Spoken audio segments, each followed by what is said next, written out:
Hey, what's up everybody? Back with another video, this time doing a rundown on some of the recent news that has occurred in entertainment. For us at least, us movie and video game heads and just entertainment enthusiasts in general. First thing on the list, James Gunn is back to direct Guardians of the Galaxy Volume 3. Kind of caught me off guard and surprised me a little bit after the whole fiasco when they kicked him off the project, but I am glad to see that he is back. And this also brings up a very interesting situation now. You have him coming back to direct Volume 3 to finish out his vision, and you also have James Gunn directing a DC movie, the new Suicide Squad movie, which I believe he's writing and directing also, or he did the rewrite on, so you gotta think about that. James Gunn will be the first person, at least in recent history, as of right now, between these two different movie studios and comic book franchise movies to direct on both sides. I think that's pretty interesting. And the one thing that made me really think about too is, what if we get a chance to see more people jump from studio back and forth and actually do movies? Like, imagine if you got Patty Jenkins to come over to Marvel and do a movie, and what if you had somebody like, what's another Marvel director I would probably like to see take a DC franchise and do it? I don't know. That could be very interesting. If you have anybody you want to see from actually who's already in the Marvel MCU directing universe, hop over to DC and actually do a movie, let me know in the comment section. That would be very interesting.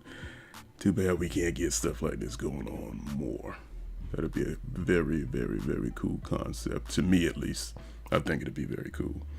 But this also makes me think, when everything happened with James Gunn, did they just decide, okay, we'll cut him loose, or did they plan to have him come back? Who knows?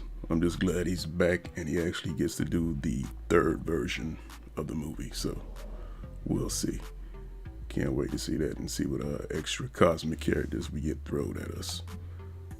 Adam Warlock. That's all I'm saying. In other news, we actually finally found out what DC Arrowverse show would actually be canceled. A lot of people kept going back and forth with, oh, I think it might be Legends, or I might think it might be this. But it actually ended up being Arrow. Kind of caught me off guard a little bit, but it is the show that has been on the CW as far as the shows. The longest was Arrow, because remember, that's the OG show. They used that to introduce Flash and the other properties that ended up being on the CW. So, what can I say? But the one thing I do like about it is that they have a heads up, at least, that they know that the last season is the 8th season. We're currently on the 7th season. And I've been watching Arrow since day one. A lot of people stopped watching it after a couple of seasons. I kept riding out with it. It had its ups and downs, but I still enjoy Arrow as a series. Altogether as a whole, I still enjoy the whole series. I like it. Ever since I saw Oliver Queen literally snap somebody's neck and says, "No one can know my secret." No one. Then that next snap, I'll never forget that. That was the most iconic moment on Arrow to me personally. But I am going to miss Arrow. I will watch and continue watching till it's over. And if you actually do pay any attention to this channel, at least on some of my Blu-ray hauls, I always buy every season of Arrow on Blu-ray, because that is something I permanently want to be able to go back and watch anytime I want to, even when the internet is out. So I am going to miss Arrow. Love that damn show. But the one thing that's very interesting that puts this show in a unique position, in my opinion at least, is with the last season coming up, and of course them doing a big crossover, they can go all out. They can go all out. They can either kill Oliver Queen off, have him do some type of sacrifice, or do something that actually puts him in a situation where he has to give up something or someone, and it makes a drastic impact. I'm really hoping when they do the crossover event that's coming up for the new seasons when they start, that they actually use this opportunity with the Crisis on Infinite Earths and all that kind of stuff to actually kind of take a page from the comic book and combine all the CW universes for the shows into one, so they could at least be on one even playing field. It'll solve a lot of trouble. So imagine just taking Supergirl, Black Lightning, and whatever Earths, well, not all of the Earths, but kind of most of them that they've introduced on the different shows over the years, and just combine them into one continuity, and make it a little bit easier. Some of them, I don't think they need to combine every Earth, but just take the main shows and put them all on the same Earth. It's something, as far as me being a fan, that I actually want to see. It's been a lot of build up with the crossovers over the years, and this would be something that, like I said earlier, would be straight out of the comic books with DC when they do their big reboots. They take a lot of stuff, they get rid of some of the filler, add some stuff, retcon some stuff, and combine some things. So hopefully we'll see something like that come out of this. So when Arrow being the last season, we actually get something very memorable, something big. Because as far as I'm concerned, the show is what, 7 in and 8th is the last one. It deserves something really, really big to send it off, at least in my opinion, as a fan of the show. So hopefully we get that with the CW. So let's see how much they save up on that budget, because this could be a great, great, great opportunity. But time will tell.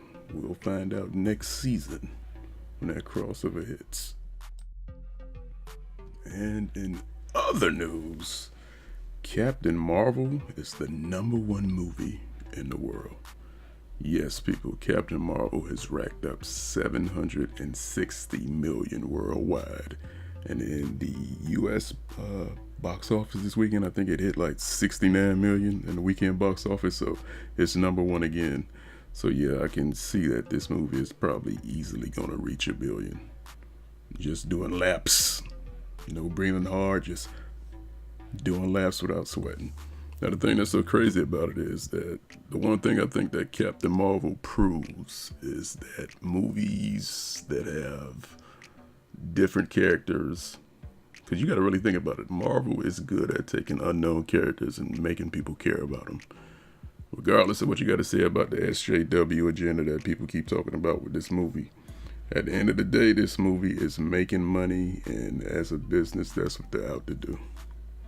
And they are doing it. So this is easily probably going to hit that 76 million already worldwide. So, I mean, 760 million, my bad. It's going to hit that billion with ease. Very easily.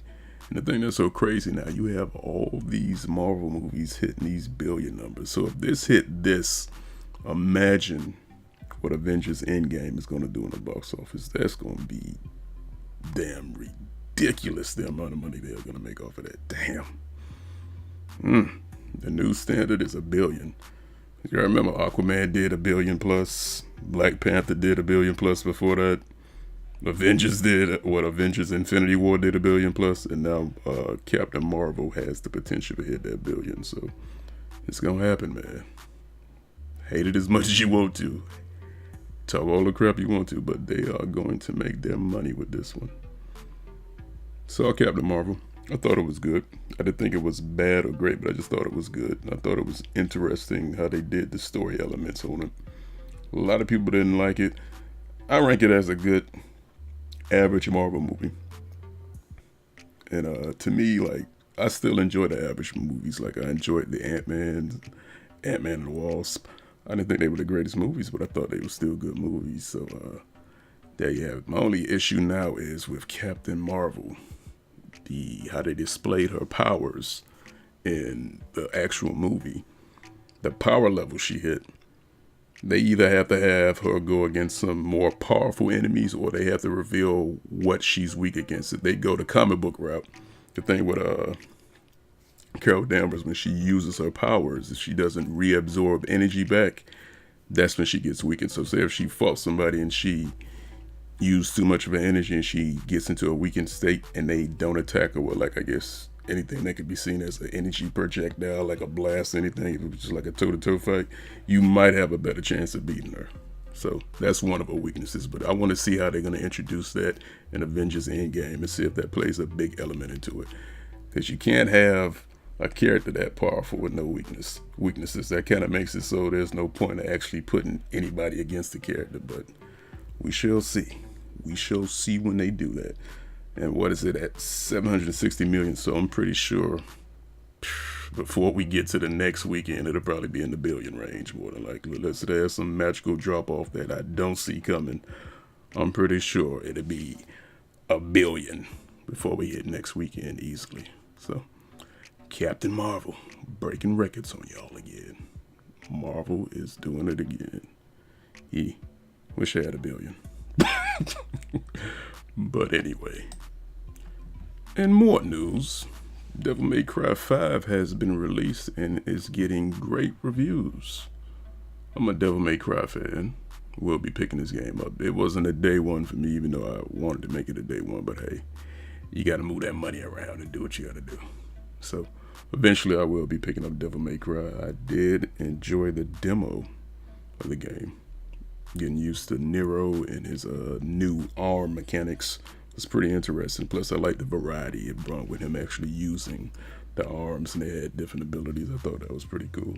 Plus, it's Devil May Cry. I expect some wacky weapons and some alternatives to fighting enemies in ways that you can't do on most games, which is one of the main reasons why the Devil May Cry series actually stands out a lot. Capcom, you're doing things right lately. You're doing things right. They surprise me because a lot of times Capcom was dropping that damn ball, especially with that Street Fighter 5 release. We finally got a complete game with updates, but I hope if they ever do anything like that, they will not be catching me being a day one supporter about anything like that, because that was pretty horrible to release Street Fighter 5 like that. But that's the past. Capcom is making the right moves. At least they learned from the mistakes with the Resident Evil 2 remake and Devil May Cry 5, and of course Monster Hunter. They got 3 wins in the column, so let's see what other wins they come up with. Because for a minute there, rocking with Capcom, you would have been like, y'all boys is dropping the ball. But hey, everybody needs that comeback, right? And Capcom has been stepping up lately, so I'm happy about that at least. So we'll see whatever they do or what else they have up their sleeves for releases coming up, and hopefully they keep the ball rolling in the way they do. Because if not, I don't know what to tell you. Hopefully they keep going good. They saw what they messed up at. Just don't go back to that business model. Or I hope that person who came up with some of those ideas got demoted, because I don't care if you got to take a longer development cycle. Don't rush it. Take your time. Just nothing's worse than getting a game with a 20 gigabyte damn patch on day one. That is crazy. But time will tell. But as far as what's going on with Capcom right now, good job, Capcom. Good job. And the last thing I want to talk about is Apex using streamers to advertise their game and get directly to their audience. What they say they paid they paid Ninja $1 million to stream it, and then they paid other streamers, which actually was a good idea because it's probably cheaper for them budget-wise in the long run to just actually have people who can connect to their audience quicker and get the product out and let them see it. So, hey, they paid money to people. They streamed their game, they advertised it, and it made it, #1 on Twitch. So, I give it up to them. That was a good cost-effective strategy. You cut a lot of the middlemen out as far as advertising on different websites and magazines, and most of the stuff you see for ads is either on websites. You get a commercial here and there, but imagine the amount of money they would have spent compared to what they actually spent, and they actually got their product out and people are actually liking it. So hey, that's a win for them. EA with that money uppercut, getting that money, baby, or at least making that more money. But yeah, I played a little bit of Apex. I enjoyed it. I'm not that good at it, but I did enjoy it. The time I did spend playing it, I played it for a couple of days. Pretty nice, pretty nice. But otherwise than that, folks, that's the end of my news update. Let me know what you think about anything that I talked about in this particular video in the comment section below. Let me know. But otherwise than that, Make sure to like the video and subscribe to the channel if you have not, so you can get more content like this from me. But otherwise than that, I will catch you all in the next one. All right, everybody.